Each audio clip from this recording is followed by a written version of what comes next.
Assalamualaikum warahmatullahi wabarakatuh. Halo teman-teman, di sini kami dari kelompok 2 akan menjelaskan ukuran letak dan ukuran dispersi. Sebelumnya, perkenalkan anggota kelompok kami, ada Alfiah Salfa Hanifah dengan Sifa Aska Aulia. Kita mulai dari definisi ya teman-teman. Apa yang dimaksud dengan ukuran letak? Ukuran letak adalah ukuran yang menunjukkan bagian mana data tersebut terletak pada suatu data yang sudah diurutkan. Yang pertama, kita akan membahas tentang kuartil. Jadi, kuartil adalah titik atau skor atau nilai yang membagi seluruh distribusi frekuensi ke dalam 4 bagian yang sama besar, yang masing-masing sebesar 1/4 N atau 1/4 bagian. Jadi, di sini kita akan jumpai 3 buah kuartil, yaitu kuartil pertama, kuartil kedua, dan kuartil ketiga. Kita perhatikan ilustrasi diagram kuartil berikut ya teman-teman. Nah, misalnya kita mempunyai satu balok dan membaginya menjadi 4 ukuran yang sama panjang, seperti pada gambar tersebut ya teman-teman.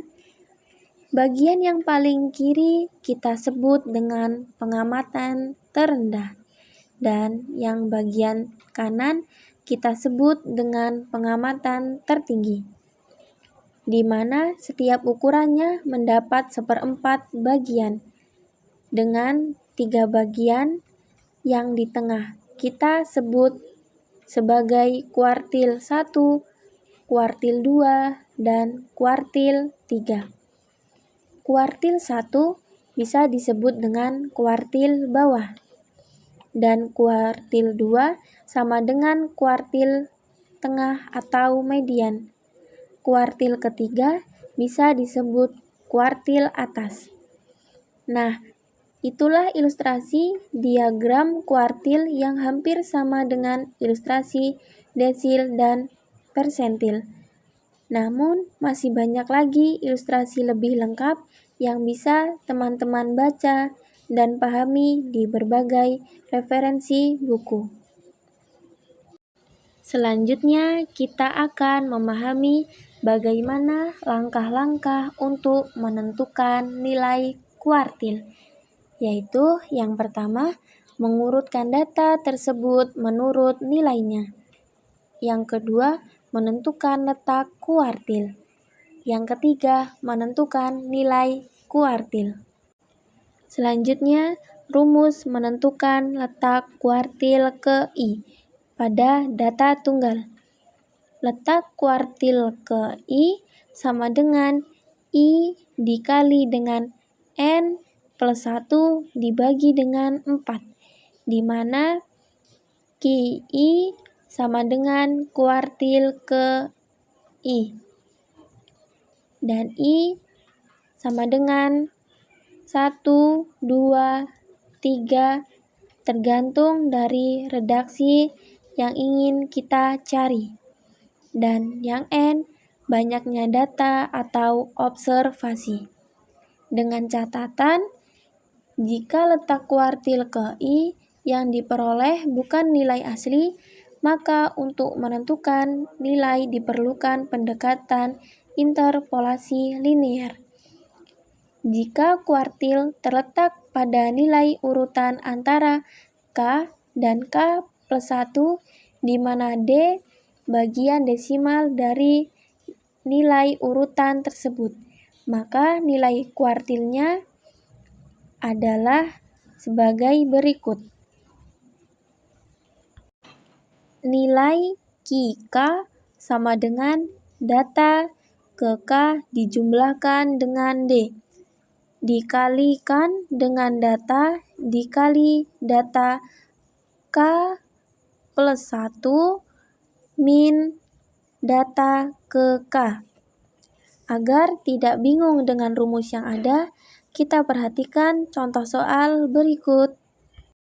Di sini ada contoh, tentukan letak dan nilai kuartil 1, kuartil 2, dan kuartil 3 dari data berikut. Pembahasan data diurutkan dari yang paling kecil ya teman-teman.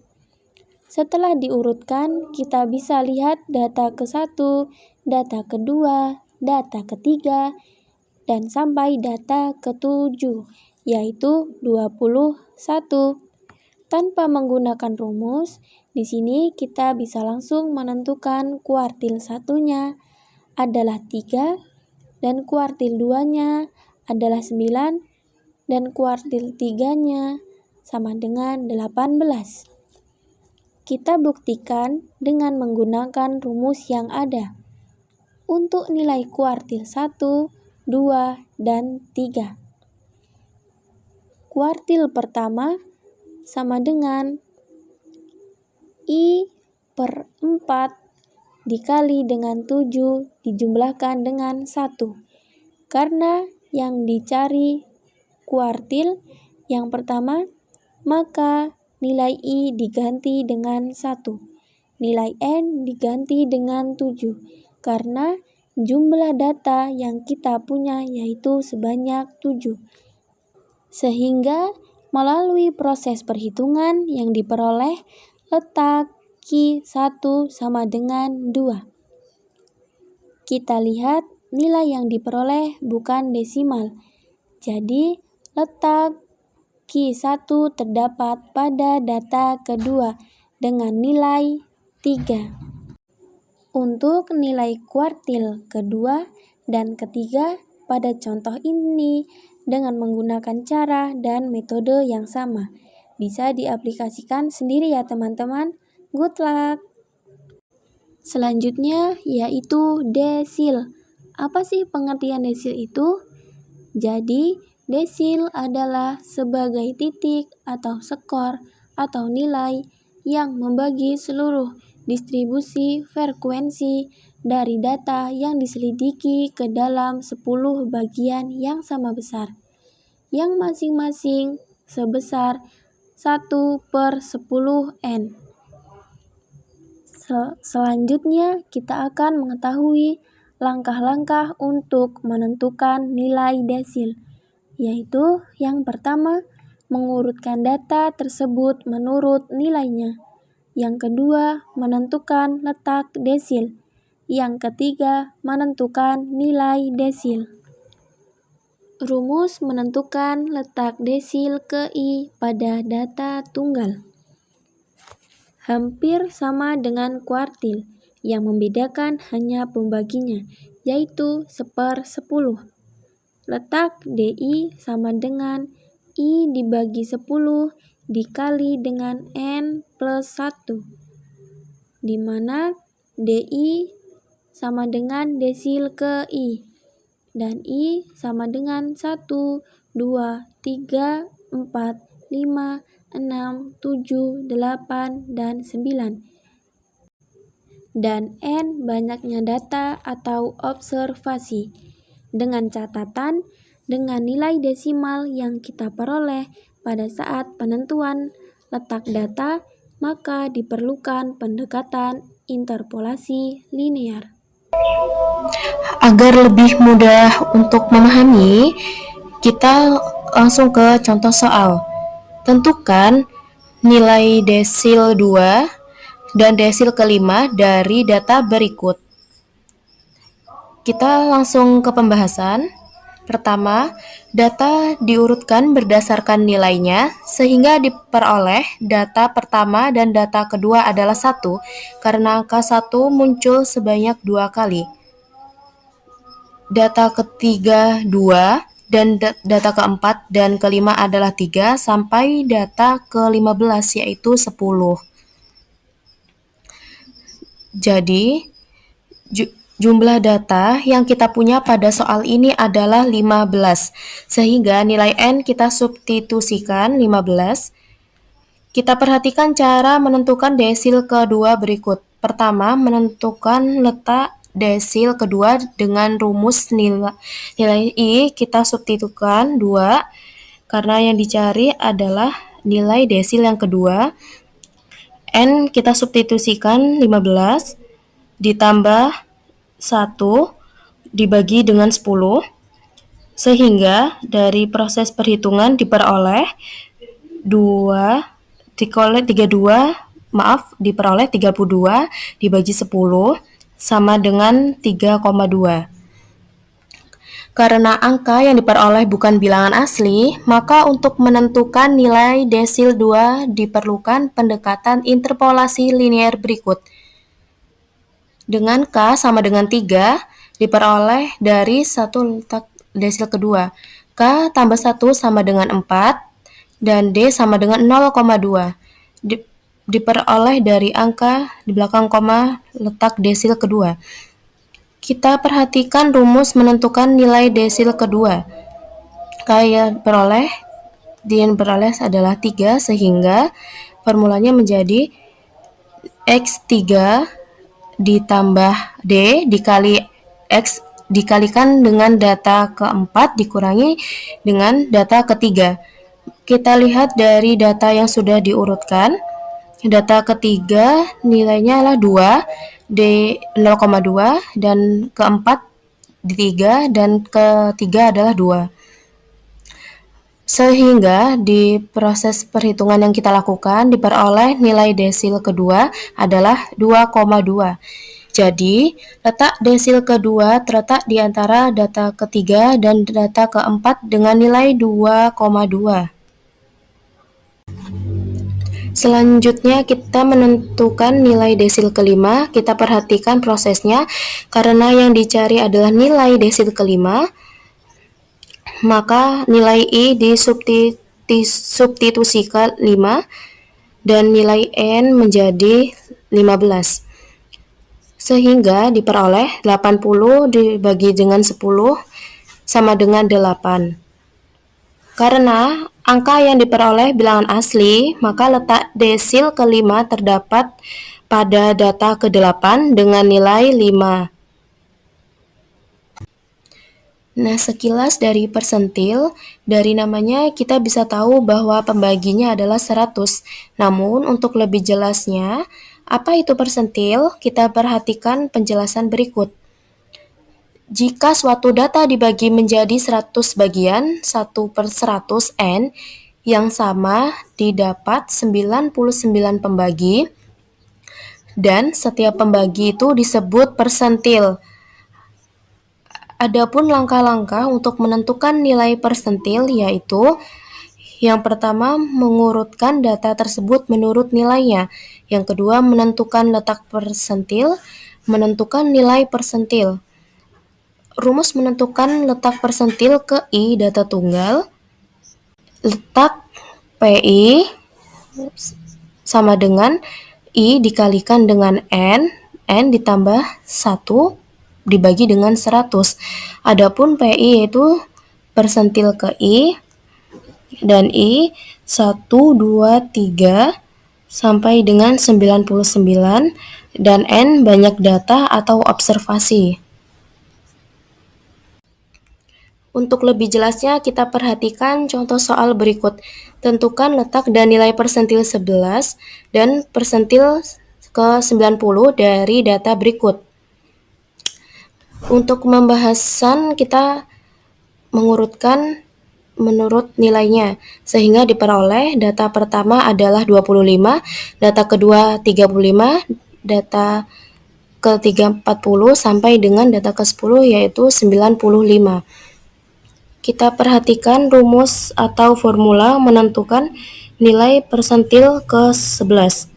Karena persentil ke-11 berarti I diganti dengan 11 dan N diganti menjadi 10 karena jumlah data yang kita punya sebanyak 10.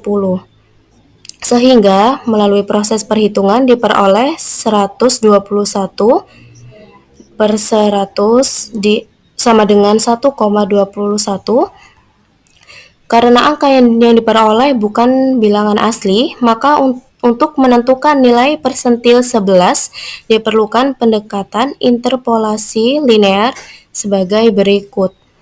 Di manakah sama dengan 1 diperoleh dari nilai letak persentil ke-11 yaitu 1,21 dengan angka 1 adalah bilangan bulat yang menunjukkan bilangan satuan, kata K tambah 1 sama dengan 2, dan D sama dengan 0,21. Menentukan nilai P11 dengan rumus yaitu dijumlahkan dengan D dikalikan dengan data kedua dikurangi dengan data pertama. Dan pertama adalah 25 sama dengan 0,21, maka diperoleh nilai persentil ke-11 yaitu 27,1. Jadi, letak persentil ke-11 terletak di antara data ke-1 dan data kedua dengan nilai 27,1. Selanjutnya, menentukan nilai persentil ke-90 dengan proses yang sama. Diperoleh nilai persentilnya 90 terletak pada data ke-9 dan data ke-10 dengan nilai 94,6. Selanjutnya, ke ukuran penyebaran data. Penyebaran data atau ukuran dispersi atau ukuran variasi atau ukuran penyimpangan. Artinya, ukuran yang menyatakan seberapa jauh penyimpangan nilai-nilai data dari nilai-nilai pusatnya, atau seberapa banyak nilai-nilai data yang berbeda dengan nilai-nilai pusatnya. Yang pertama, ada range atau jangkauan, merupakan selisih antara nilai terbesar data dengan nilai terkecil data. Rumusnya R sama dengan X maksimal min X minimal. Semakin kecil ukuran jarak menunjukkan karakter yang lebih baik, karena berarti data mendekati nilai pusat dan kompak. Yang kedua, deviasi rata-rata, merupakan nilai rata-rata hitung dari nilai mutlak antara nilai data pengamatan dengan rata-rata hitungnya. Rumusnya bisa dilihat ya teman-teman. Jenis yang ketiga ada varians, merupakan rata-rata hitung deviasi kuadrat setiap data terhadap rata-rata hitungnya. Terdapat dua perhitungan, yaitu untuk sampel besar, N lebih besar dari 30, dan untuk sampel kecil, N-nya lebih kecil dari 30. Dan yang keempat, standar deviasi, atau yang disebut juga dengan simpangan baku, merupakan akar kuadrat dari varians dan menunjukkan nilai standar penyimpangan data terhadap rata-ratanya. Bagaimana teman-teman? Apakah sudah paham tentang ukuran letak dan ukuran dispersi? Saya mohon maaf apabila ada kesalahan. Saya akhiri. Wassalamualaikum warahmatullahi wabarakatuh.